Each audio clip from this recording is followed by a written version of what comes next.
아멘.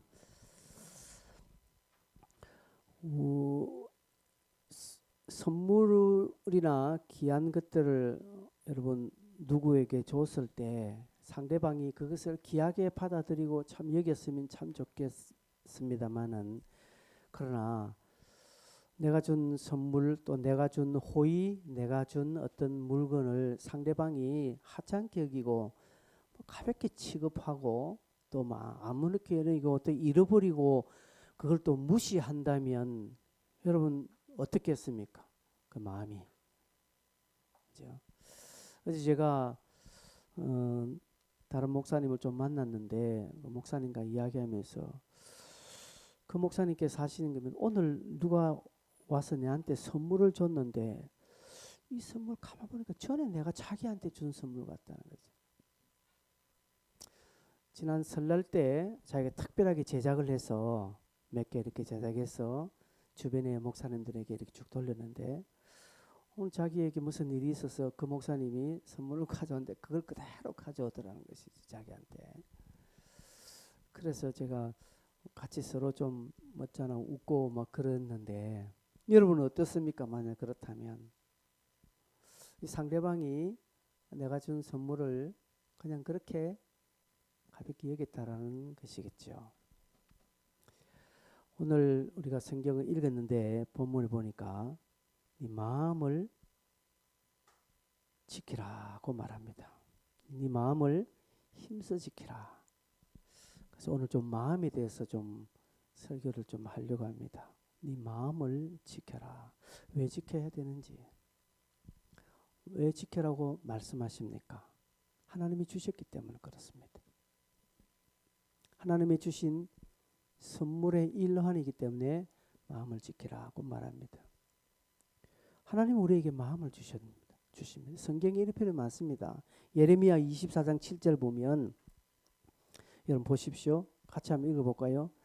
내가 여호와인 줄 아는 마음을 그들에게 주어서, 내가 여호와인 줄 아는 마음을 그들에게 주었다라고 말합니다. 에스겔 11장 19절에도 또 이런 말이 있습니다. 시작. 내가 그들에게 한 마음을 주고 그 속에 새 영을 주며 그 몸에서 돌 같은 마음을 제거하고 살처럼 부드러운 마음을 주어라고 말합니다. 여러분 또 다른 성경 구절에도 하나님이 마음을 주고 또 마음을 제거하기도 하고 그렇게 하신다라는 것이죠. 하나님이 주시는 것이라는 것이죠. 우리는 내 마음이니까 내 마음대로 어때? 내 하고 싶은 대로 하는데 왜? 이렇게 말합니다. 근데 그 굉장히 틀린 생각이고 위험한 접근입니다. 내 마음이니까 내 마음대로 한다. 하나님을 신앙하지 않는다는 증거입니다. 왜냐하면 하나님이 주신 것이기 때문에 그렇습니다. 그래서 하나님은 힘써 지키라고 말합니다. 저 성경을 보니까 하나님은 마음을 주시기도 하고 또 제거하기도 하시고, 그죠? 또 마음을 막으시기도 하시고 허용하시기도 하십니다. 심지어 여러분 죄 짓는 것까지 그렇습니다. 죄 짓는 것도 하나님이 두시지, 그냥 가만 두시지 아니하면 우리는 죄 못 짓습니다. 근데 하나님이 주시는 것이라는 것이죠. 그렇죠? 하나님이 내가 죄 짓는 것을 허락하신다라는 것이 아니라, 허용하신다는 것이 아니라 내가 죄 짓는 것을 하나님이 그냥 두신다는 것이죠. 소위 말해서 유기하신다는 것이, 버려두신다는 것이죠. 그래서 여러분 우리가 내 마음대로 죄 짓고 못된 짓 다 하는 이유가 여기에서 하나님 그냥 두십니다. 그러나 때로는 하나님 막으십니다. 바울은 아시아의 선교를 하려는 마음을 가지고 있었는데 하나님 그 마음을 막으시고 유럽 쪽으로 가도록 하셨죠. 창세기 보면 아브라함이 애굽에 한번 내려갈 때가 있었습니다. 그래서 사라가 너무 예쁘니까 애굽의 바로가 어떻게 해보려고 할 때 하나님이 나타나셔서 바로의 마음을 막으셨습니다.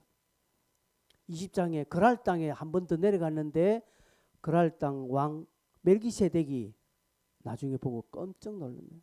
야, 이 사람들아 우리 백성이 이러면 어떻게 할 뻔했느냐, 네가 왜 우리를 속였느냐 하면서 하나님이 그 애굽의 바로의 마음과 멜기세덱의 마음을 막으셨다는 사실입니다. 이걸 그대로 저 아들 이삭이 닮아가지고요. 창세기 26장 이삭이 블레셋 땅에 내려갔을 때 자기 누이라 속이죠. 블레셋 왕 멜기세덱이 또 어떻게 하려는 마음을 가질 때 하나님이 가로막으셨습니다. 그래서 여러분 이런 표현들 보면 이 마음의 영역은 고유한 나의 영역이 아니라 하나님의 영역입니다. 그러니까 하나님과 내가 같이 공유하는 공유적인 영역입니다. 이것은 영적 영역이라고 생각하면 틀림이 없습니다. 그럼 내가 생각하고 내 마음대로 하는 것 같지만 이 마음은 하나님이 함께 하시는 영적인 영역임을 잊지 말아야 합니다. 내 마음이니까 나도 어떻게 할 수 있습니다. 근데 하나님께서 함께 하시는 하나님의 영역이 된다라는 사실을 여러분 기억하셔야 됩니다. 여기서 하나 문제는 사단도 그 마음에 간섭한다라는 것이 문제입니다. 요한복음 13장 2절에 보면 마귀가 시몬의 아들 가룟 유다의 마음에 몰렸다고요. 예수를 팔려는 생각을 넣었더라고 하지 않습니까? 그래서 여러분 마음은요 영적인 영역입니다. 그 마음을 내가 어떻게 할 수도 있지만 하나님이 그 마음에 간섭하십니다. 문제는 사단도 그 마음에 간섭하는 것이 문제입니다. 그래서 악한 생각을 하고요. 우리가 범죄하는 이유가 여기에 있습니다. 사단이 그 마음을 장악하기 때문에 그렇습니다. 사단이 그 마음을 장악하면요. 절대로 믿음이 생기지 않고 찬송 안 합니다. 기도 안 합니다. 교회당 앉아 있어도요. 뭘 하더라도 안 합니다. 근데 하나님이 그 마음을 간섭하시고 주장하시면 입이 열려서 찬송하게 되고요. 기도하게 되는 것입니다. 여러분 스스로가 압니다. 내 마음을 지금 하나님이 간섭하고 있느냐 사단이 간섭하고 있느냐 여러분 스스로 증명할 수 있습니다. 왜? 하나님은 마음을 주시기도 하고 또 제거하시기도 하시는 것입니다. 사단도요 그 마음에 이걸 집어넣고 접을 집어넣는 것입니다. 이럴 때에 내가 어떤 마음을 선택하고 내가 어떤 마음을 지켜야 되는 것은 내가 해야 될 것이라는 겁니다. 여러분 제가 이런 예를 많이 듭니다. 공중나는 새 드레핀 백합화는 하나님이 키우십니다. 그러나 우리 집에 있는 화분에 있는 백합화, 우리 집에 있는 새장은 내가 키워야 된다는 사실을 제가 여러 번 강조하지요. 그렇습니다. 마음도 그렇습니다. 내 마음이니까 어떻게 내 마음대로 할 수 있습니다. 예, 할 수 있지요. 그러나 하나님이 그 마음을 간섭하시기도 하시고 사단도 그 마음을 어떻게 할 수 있다라는 영적인 영역이라는 사실을 잊지 마시기를 바랍니다. 그래서요 성경 곳곳에 네 마음을 다하여 네 뜻을 다하여 주 너의 하나님을 사랑하라고 하셨습니다. 오늘 제가 시작할 때 이 말씀을 했죠. 마태복음 22장 주님께서 그렇게 네 마음을 다해라고 하는 것은 네 마음을 드리라 하는 것입니다. 왜냐하면 하나님은 우리의 마음을 알고 싶어 하십니다. 신명기 8장 2절에 보면 이렇게 말하고 있습니다. 네 하나님 여호와께서 이 40년 동안 네게 광야길을 걷게 하신 것을 기억하라. 이는 너를 낮추시며 너를 시험하사 네 마음이 어떠한지 그 명령을 지키는지 지키지 않는지 알려 하심이라. 하나님은 우리의 마음을 알고자 합니다. 저 말씀 보면 그러면 하나님이 우리의 마음을 모르나? 내가 표현하지 않으면 하나님 모르시나? 그런 말이 아닙니다. 저 말씀은 하나님이 우리의 마음을 모르시는 것이 아니라 하나님은 우리의 마음을 보고 싶어 하시는 것입니다. 우리의 마음을 고백과 삶으로 믿음으로 드러나는 것을 하나님은 보고 싶어 하신다는 것이죠. 왜? 욥기 1장에 보면 욥기 1장 8절에나 2장 3절에 보면 하나님께서 사단에게 이렇게 말합니다. 내 종 욥을 유의하여 보았느냐라고 말합니다. 야 사단아 내 종 욥을 보았나? 하나님이 얼마나 자랑스럽고 떳떳하셨으면 야, 내 종 욥을 안 봐라. 이와 같이 온전하고 정직하고 하나님을 경외하는 자가 악에서 떠나는 자가 있더라는 것이 하나님이 얼마나 자랑하고 싶었겠습니까? 하나님은 오늘 우리의 믿음을 그렇게 보고 싶어 하십니다. 우리의 고백, 입술의 고백으로 우리의 삶으로 하나님은 보시기를 그렇게 원하셨습니다. 그래서 마음을 알고자 하는 것이죠. 하나님 우리의 마음을 알죠. 우리가 어디 표현해야 하나님이 아십니까? 표현 안 해도 하나님이 내 속 생각 깊은 곳까지 하나님은 꿰뚫어 보시는데 하나님 이것을 자랑하고 싶어 하십니다. 하나님 이것을 좀 드러내어서 사람들이 알도록 하고 싶어 하셔서 너를 낮추시고 너를 입히시고 이끄신 것은 너를 알고자 하는 것이다. 네 명령을 지키는지 안 지키는지 내가 알고자 합니다라고 신명기 8장 2절에 말씀하셨습니다. 창세기 22장 12절에 보면 하나님께서 아브라함에게 이삭을 바치라고 이삭을 아브라함이 바칠 때 그때 아브라함아 네 손을 멈추라고 하면서 저렇게 말합니다. 그 아이에게 손을 대지 말라. 그에게 아무 일도 하지 말라. 네가 네 아들 독자라도 내게 아끼지 아니하였으니 내가 이제야 네가 하나님을 경외하는 줄 아노라고 이렇게 말합니다. 이제야 네가 하나님을 경외하는 줄 아노라고 말합니다. 여러분 저기 창세기 22장이거든요. 하나님은 이제야 아브라함이 하나님을 경외하는 줄 알았다라고 말합니다. 아브라함은 창세기 15장에 하나님을 믿었다라고 말합니다. 여호와를 믿으니라고 말합니다. 근데 16, 17, 18, 19, 20, 21, 22장 무려 7장 지나는 긴 세월 동안 하나님은 아브라함이 하나님을 경외하는지 안 하는지 보고 싶어 하셨습니다. 왜? 아브라함 믿음은 있어요. 믿음은 있어요. 근데 그 믿음이 고백으로 삶으로 외적으로 드러나는지를 보고 싶어 하셨습니다. 그래서 하나님은 어느 날 아브라함에게 이삭을 바치라고 할 때에 웬걸 이삭이 그 다음날 당장 이삭을 바치기 위한 준비를 하고 순종하는 것입니다. 하나님이 이것을 보시고 네가 나를 경외한다라고 말합니다. 네가 나를 믿는구나라고 하지 않습니다. 아브라함아 이제서야 네가 나를 믿는 것을 내가 알겠다라고 하지 않고 네가 나를 경외하는 줄 안다라고 말합니다. 여러분 믿음과 경외는 같은 표현입니다. 믿음은 내적인 것이고 경외는 외적인 것입니다. 그래서 성도가요 아무리 지가 믿음 있다라고 아무리 입술로 믿음 있다라고 하지만 믿음의 삶을 살지 않으면 하나님을 경외하는 것 아닙니다. 그래서 이것은 중요한 것입니다. 여러분 우리가 다 사도신경을 고백했잖아요. 사도신경을 외웠잖아요. 그리고 기도도 하잖아요. 찬송하잖아요. 나름대로 믿음의 표현을 합니다. 그러나 이것이 외적으로 드러나지 아니하면 경외하는 것 아닙니다.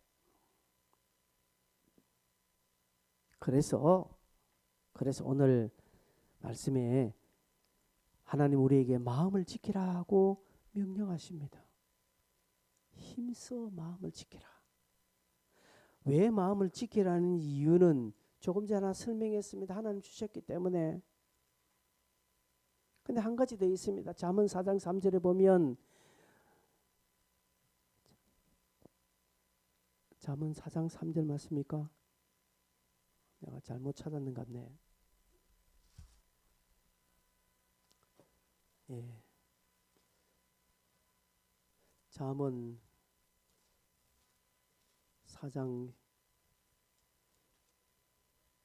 23절인데 잠언 4장 23절 여러분 성경 한번 찾아볼까요? 저기 나와 있습니다. 잠언 4장 23절 읽어보겠습니다. 시작. 모든 지킬 만한 것 중에 더욱 네 마음을 지키라. 생명의 근원이 이에서 남이다 라고 말합니다. 참 중요한 표현입니다. 지킬 만한 것이 세상에 많지요. 돈도 지켜야 되고요. 건강도 지켜야 되고 내 삶도 지켜야 되고 지켜야 될 것이 많습니다. 그러나 지켜야 될 많은 것 중에 뭘 지키라고요? 네 마음을 지키라고 말합니다. 왜요? 생명이 거기에서 나오기 때문에. 돈에서 우리의 생명이 나오지 않습니다. 오히려 돈 때문에 생명을 잃기도 합니다. 근데 마음에서 생명이 근원이 나오기 때문에 마음을 지키라고 말합니다. 저 말씀은요. 마음 지키기가 얼마나 어렵느냐라는 저런 전제 하에서 하는 것입니다. 여러분 마음 지키기가 참 어렵습니다.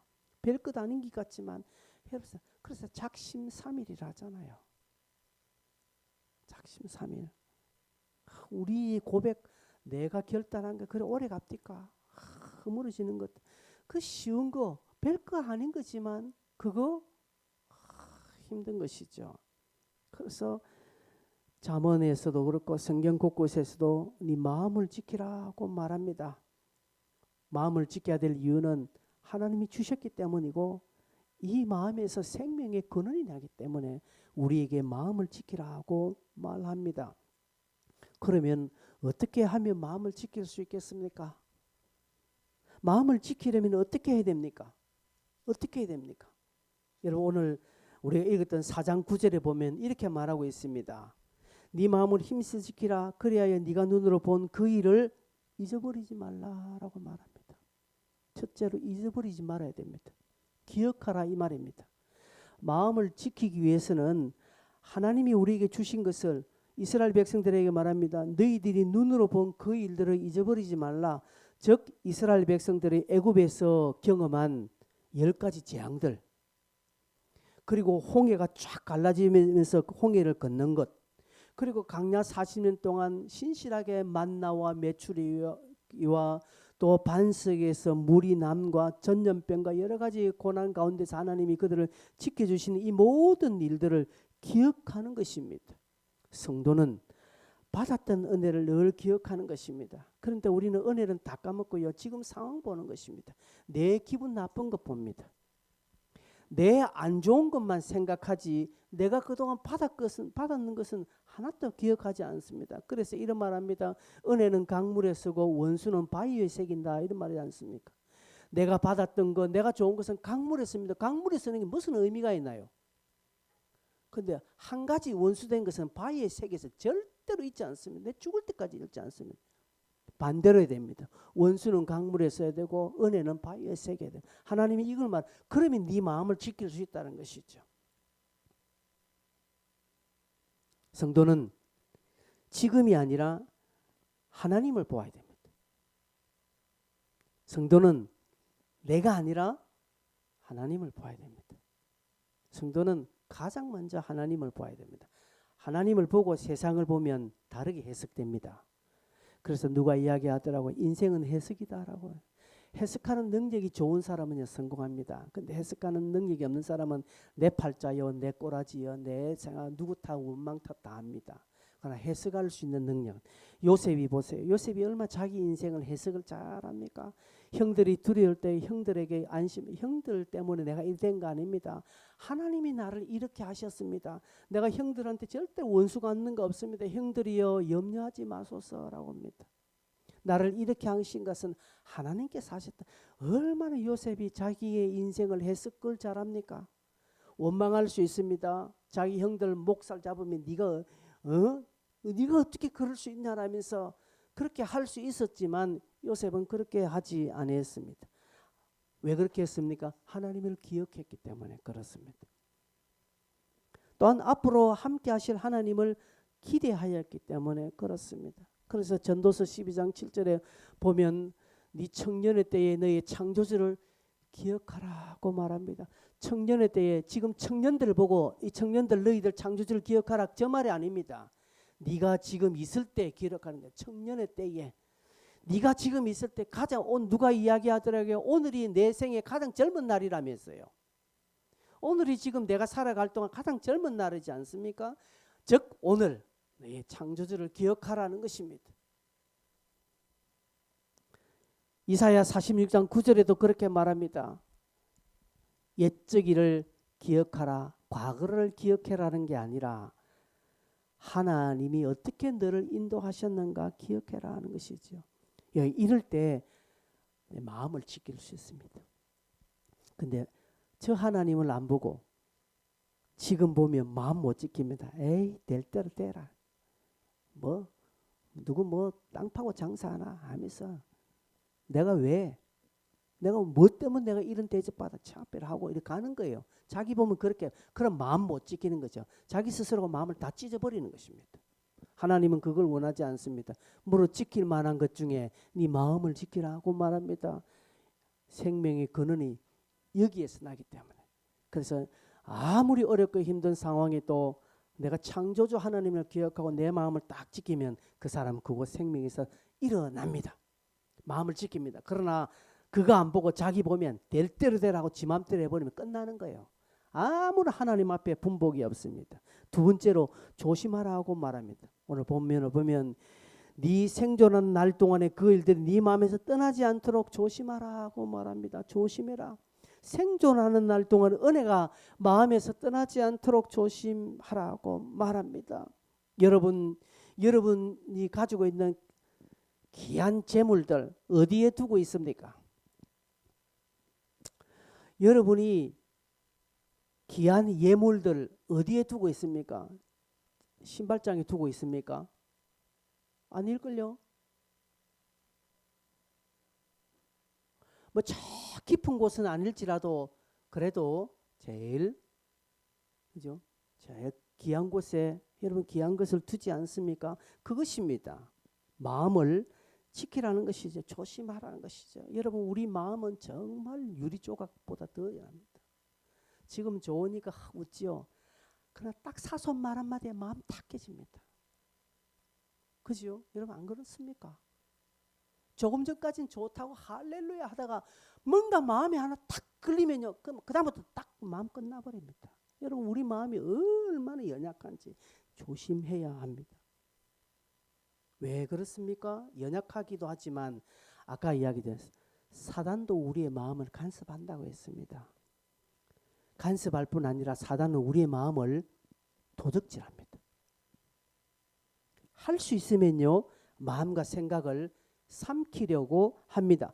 베드로전서 5장 8절에 보면 사단은요. 우는 사자같이 마귀는 우는 사자같이 삼킬 자를 두루 찾는다라고 말합니다. 여러분 여기에 삼킬 자는 누구겠습니까? 삼킬 자는 누굽니까? 뭐 건강이 비리비리하고 돈 없고 뭐 연약한 그 사람이 아니라 마음을 지키지 못하는 자를 사단은 삼키어 버립니다. 하나님이 주신 마음을 기억하지 않고 하나님이 주신 것을 귀하게 여기지 않는 자, 하나님의 은혜를 함부로 취급하는 자, 받은 것은 생각하지 않고 자기 상처만 기억하는 자, 세상 것과 쉽게 바꾸는가, 만 원짜리보다 더 못하게 하나님을 섬기는 자, 사단의 밥입니다. 딱 사단은 그런 사람들의 마음을 딱 잡습니다. 잡는 것도요, 뭐 완전하게 잡지 않아요. 하나만 딱 돌려버립니다. 하나만 딱 돌립니다. 하와가 나무 열매를 볼 때 사단은 하와의 마음을 막 교란하기 위해서 막 엄청난 노력을 기운 게 아니라 말 한마디 살짝 바꿨습니다.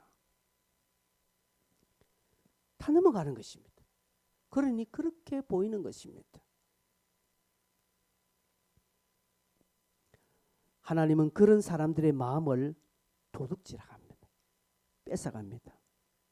그래서 어제 마음 다르고 오늘 마음 다르게 하고요. 교회당 안에서 설교 들을 때 마음 다르게 하고 바깥에 나가서 마음 다르게. 예전에 우리 저 밑에 교회당 있을 때 예전에 그때 1층에 식당 들어갈 때 그때 신발 벗고 들어갔잖아요. 그때 신발 벗고 들어갈 때 리모델링 하기 전에 그때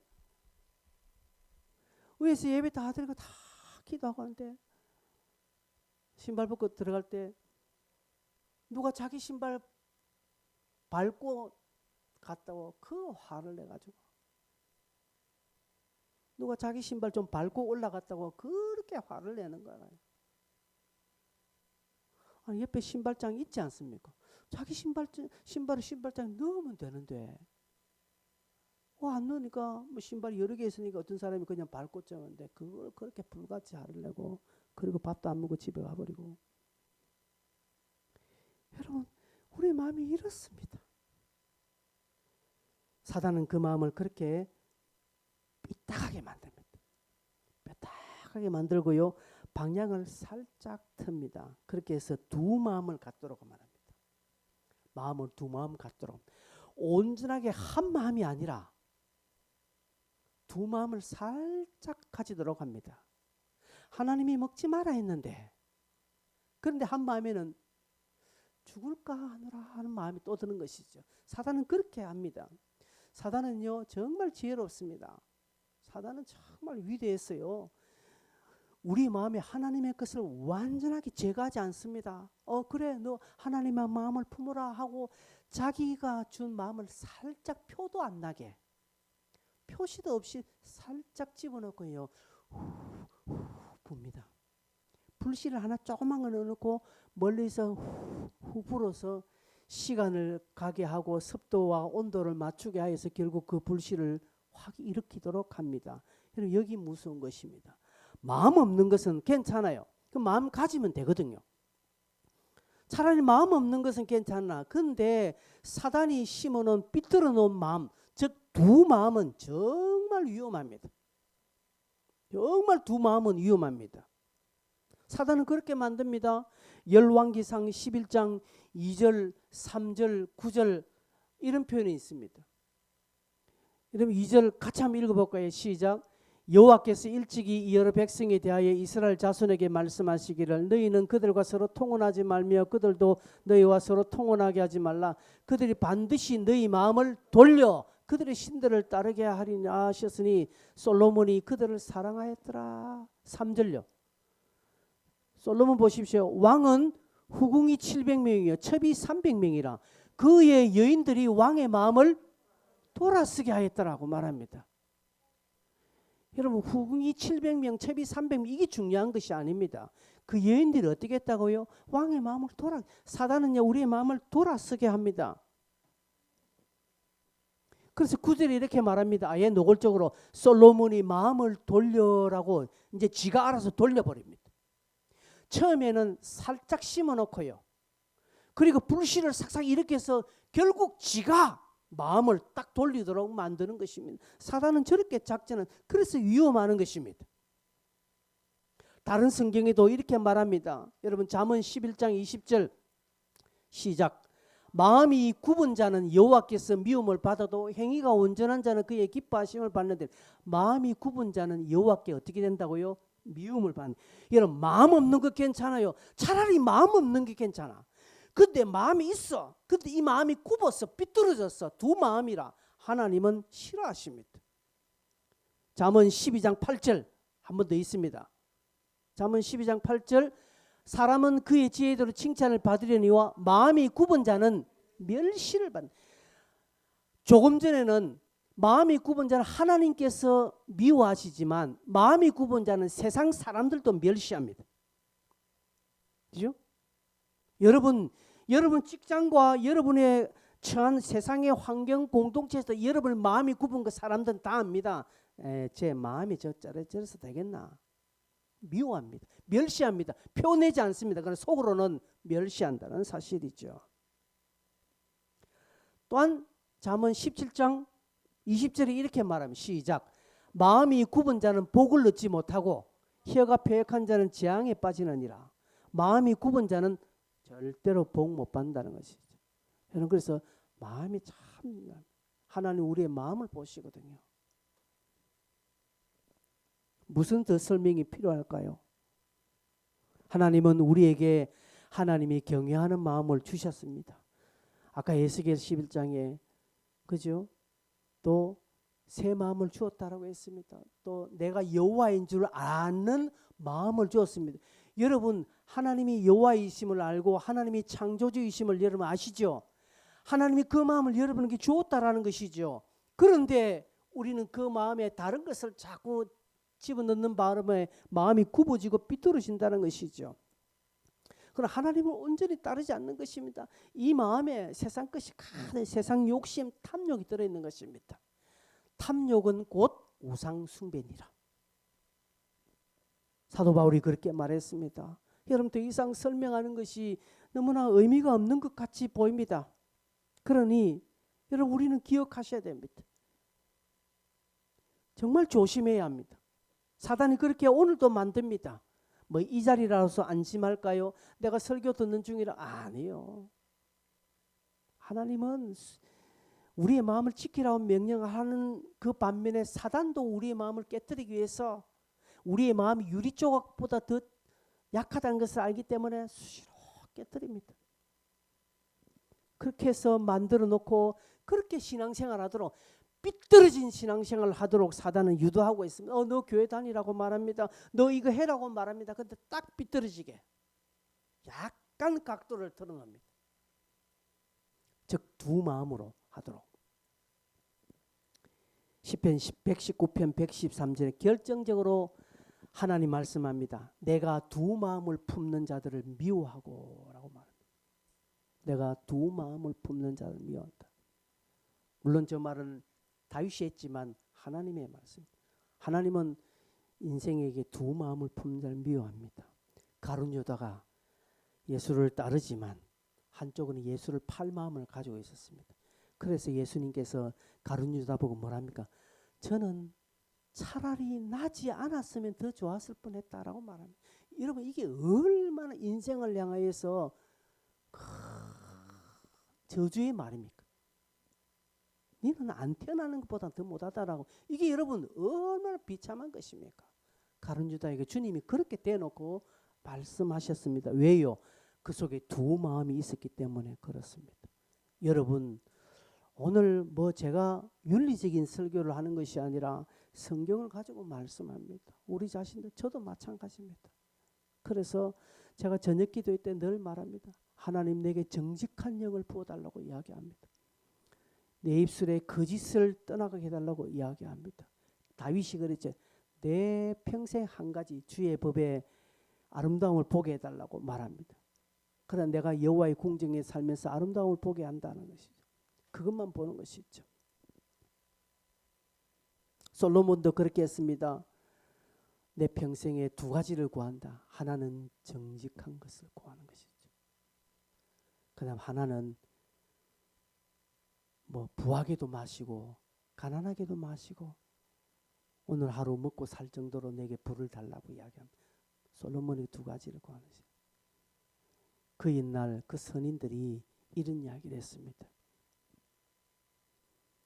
하나님은 두 마음을 품는 자를 미워하신다고 합니다. 행여나 내 안에 두 마음이 있는지 모르겠습니다. 나도 모르는 두 마음이 있어서 하나님이 어떻게 하실 수도 있습니다. 그러니 두려운 거죠. 결과는 뻔합니다. 여러분 조금만 더 가보십시오. 두 마음 품는 거 하나님이 다 편하게 우리에게 손 써주실 겁니다.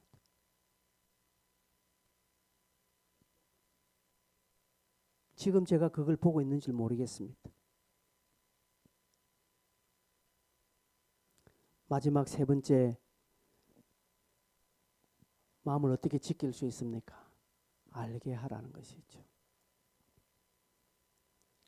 4장 9절을 보니까 너는 그 일들을 앞에 네가 본 그 일입니다. 네가 받은 은혜, 네가 경험한 예수, 네가 알고 있는 그 신앙을 네 아들들과 네 손자들에게 알게 하라고 말합니다. 여러분 내 마음을 지키는 것은 받았던 은혜를 타인에게 알게 하는 것입니다. 결정적인 것입니다. 아들 손자들에게 알게 하라. 여러분 이런 말 합디다. 최고의 가르침은 최고의 배움은 가르침이다 라고 말합니다. 여러분 배우는 학생이 잘 배울까요? 가르치는 선생이 잘 배울까요? 예, 가르치는 사람 더 잘 배웁니다. 여러분 오늘 이 설교 여러분 듣지만 제가 한번 하잖아요. 그럼 이 설교 완전히 제거 떼버렸습니다. 여러분 제 이 원고를 여러분이 가지고 다른 사람에게 한번 이야기해 보십시오. 한번 딱 하면 내가 떼버립니다.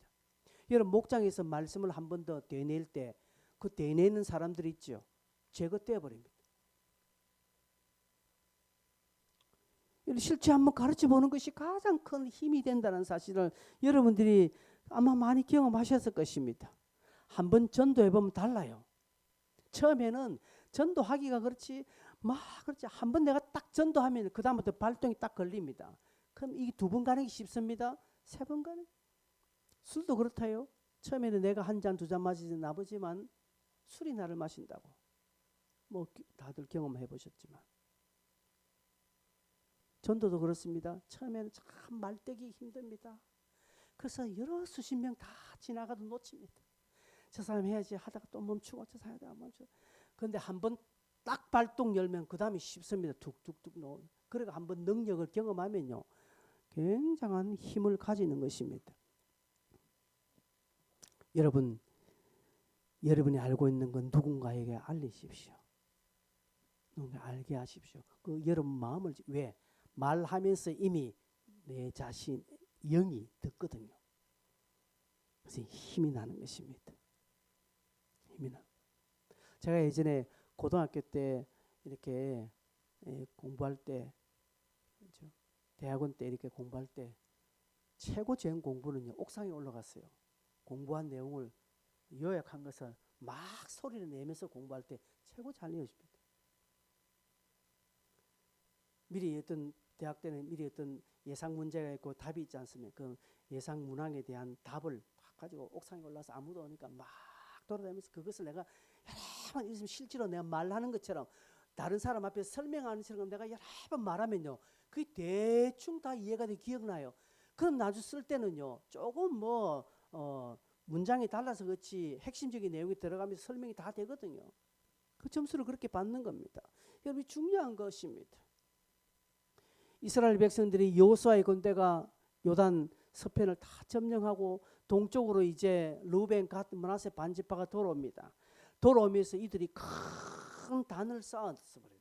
그래서 왼쪽에 사는 다른 9지파 반 사람들이 저걸 보면서 이것들이 우상을 섬기는 자고 전쟁하려고 막 오는데 보니까 나 설명하면 우리가 하나님을 버리는 것이 아니라 이 단을 쌓아서 후대에 우리 자손들이 이 단이 무엇이냐 물을 때 너희 조상의 하나님이 우리 민족을 이렇게 해서 요단 동편을 어떻게 해서 하나님께서 이렇게 인도하신 것이라는 것을 기억하도록 하기 위해서 우리가 이 단을 쌓았다. 이거 가르치도록 하기 위해서 우리가 이 단을 쌓았다 하니까 모든 다른 지파들이 그것을 아멘하고 받아들이는 것 있지 않습니까? 포로 위에 유대인들은 자녀들에게 말씀 가르치기로 유명했습니다. 왜? 하나님의 말씀을 떠난 이유로 이스라엘이 패망하고 포로가 되었기 때문에. 그래서 지금도 저 이스라엘 땅의 정통 유대인들은 아이들이 4살, 5살 되면 레위기서를 암송시킨다고 합니다. 그 유치원 들어가기 전에 유치원 때 아이들이 이미 레위기를 암송한대요. 실제로 그렇고요. 그만큼 엄격합니다. 특별히 여러분 아시죠? 무슬림들은 얼마나 이 자신들의 교리를 엄격하게 가르치고 있습니까? 가짜도 거짓도 이렇게 알리려고 하는데 진짜를 가진 우리랴 더 해야 되지 않겠습니까? 전해야 합니다. 전하는 것이 내 마음을 지키는 것입니다. 성경은 마음을 지키는 일을 큰 일로 취급하고 있습니다. 위대한 일이라고 인정해주고 있습니다. 잠언 10장 32절에 이렇게 말합니다. 노하기를 더디하는 자는 용사보다 낫고 자기의 마음을 다스리는 자는 성을 빼앗는 자보다 낫다라고 말합니다. 자기의 마음을 다스리는, 즉 마음을 지키는 자는 성을 빼앗는 것보다 훨씬 낫다라고 말합니다. 또 25장 28절에 이렇게 말합니다. 자기의 마음을 제어하지 아니하는 자는 성읍이 무너지고 성벽이 없는 것 같다. 지 마음을 지키지 않는 것은 성은 무너지고 성벽은 다 들통 다 났다 이 말입니다. 여러분, 마음 지키지 못하는 사람들은요, 주변 사람이 딱 합니다. 하수로 봅니다. 저는 뭐 아무것도 없다라고 이야기합니다. 그럼 자기 마음을 딱 지키는 사람은요, 성읍을 빼앗는 것보다 훨씬 낫다. 주변 사람들 함부로 하지 못하는 것입니다. 마음 어떤 마음입니까? 그러면 그냥 뭐 인간적인 자존심 말합니까? 아니요, 자존심 그거는 쓸데기 없는 것입니다. 자존심 지키가지고 잘 되는 사람 못 봤습니다. 저는. 자존감은 있어야 되죠. 자존감은 있어야 되지만 자존심 그 좀 상하면 어때요? 그거 지 자존심 지키려고 하나님의 주신 마음은 다 깨뜨려버리는 것입니다. 그런 사람들이 그렇게 신앙생활하는 사람 얼마나 많습니다. 이게 두 마음입니다. 하나님은 그런 사람 미워하신다고 이야기했지 않습니까? 여러분 마음이라 가볍게 여기지 마십시오. 여기서 모든 것이 출발합니다. 우리 속담에 평안감사도 지하기시는 그만이라고 했습니다. 마음에서 출발한다고 했지 않습니까? 무릇 지킬 만한 것을 지키라. 이에 생명의 근원이 난다라고 성경은 분명하게 교훈해 주고 있습니다. 그러기에 여러분 마음을 지키셔야 됩니다. 무엇보다 하나님께 마음을 구하십시오.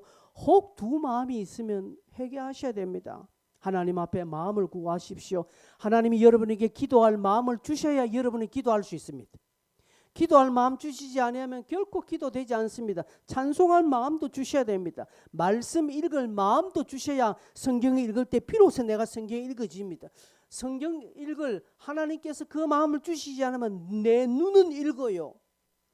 내 눈은 읽고 검은 거는 글씨요, 하얀 거는 뭐 종이요라고 알 수 있습니다. 알지는 몰라도 하나님이 마음을 주시지 않으면 이게 뭔지 아무것도 모르는 것입니다. 특별히 전도할 마음은 하나님이 주시는 가장 큰 간섭임을 아셔야 됩니다. 여러분 오늘 우리 모두는 전도할 마음을 구하셔야 됩니다. 전도의 마음을 구하셔야 됩니다. 그리고 하나님이 여러분이 주신 마음을 무시하지 마십시오. 이랬다 저랬다 하는 두 마음 품지 마십시오. 이런 자는 바다에 밀려 요동하는 파도와 같다라고 성경은 지적하고 있습니다. 그럼 여러분 마음을 지킨 결과는 무엇일까요? 마음을 잘 지킨 결과는 뭘까요? 말 안 해도 여러분은 이거는 뭐 삼척 동자입니다. 성경 곳곳에 펴 보십시오. 마음에 관한 이야기들이 말들이 많습니다. 특별히 시편 잠언에 보면 마음에 관한 교훈들이 수두룩합니다. 그래서 그 마음을 지킨 것의 어떤 결과들이 수두룩하게 나오니 여러분에게 말씀드리지 않겠습니다. 여러분의 성경 아무 때나 펴봐도 그 부분에 답이 나옵니다. 지금 여러분의 마음을 한번 보십시오. 여러분 저의 마음도 한번 봅니다. 아, 내가 얼마나 두 마음을 품고 있는가. 그래서 두 마음을 품는 것이 어떤 것인가를 제가 알죠. 두 마음 품. 이게 해결이 잘 안 돼요, 여러분. 이게. 여러분 마음에 선한 마음이 있지 않습니까? 근데도 이 선한 마음 반대로 가는 마음 또 있습니다. 싸웁니다. 사도 바울이 그렇게 했습니다. 내 안에 하나님의 법이 있고 그리고 세상의 법이 있다. 근데 이 법이 싸운다. 이 법이 싸워서 하나님의 법이 이기면 참 좋겠으나 하나님의 법이 지더라는 것이죠. 그래서 사도 바울 오호라 나는 공고한 자로다. 이 사망의 몸에서 누가 나를 건질 거라고 말합니다. 위대한 사도 바울도 지 안에 두 마음이 있대요.